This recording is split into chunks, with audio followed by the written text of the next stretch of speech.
There's a developing story out of British Columbia. A First Nation says the remains of more than 200 children have been located, buried on the site of a former residential school. In fact, the largest residential school in the entire national network from the time. Laura McQuillan has the details we have so far on this. Laura? Heather, we learned this yesterday from a press release from the Tk'emlups Secwépemc First Nation in Kamloops.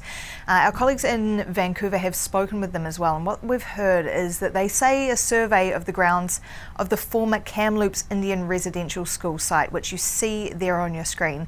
The survey has uncovered the remains of 215 children buried there. They say this in this media release, telling us that they hired a specialist in ground penetrating radar who carried out this survey of the site.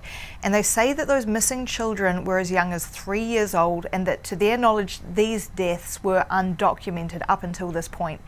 The First Nations Chief Tk'emlups Rosanne Casimir told our colleagues in Vancouver that these findings are preliminary and that the specialist is going to provide them a report sometime next month.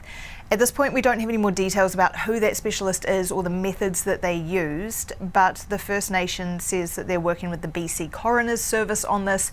They say they're also contacting the home communities of students who went to the residential school, and they're trying to find any records of these children's deaths, and they're working with museums on trying to do that. We have also reached out to the BC Coroner's Service, but we're waiting to hear back at this point. The statement itself that you referenced, Laura, it does mention this is developing. There's a lot more study to come here. But what do we know about this former school and the children who attended it? Yeah, we don't know too much at this point about the identities of these bodies where these remains we are hearing have been found. But what we have been told by the First Nation is that there could have been some 500 students from across BC and further beyond at the school at any one time. And it was one of the largest schools in the residential school system. It was run by the Catholic Church from 1890 through to 1969. Then the federal government took it over, ran it as a day school until it closed in 1978.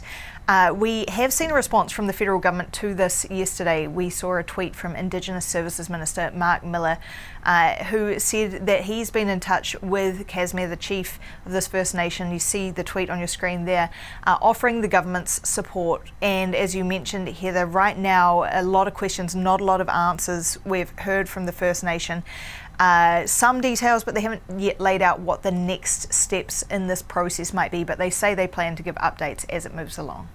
Laura, thank you, and you'll be watching that for us, I know. Laura McQuillan.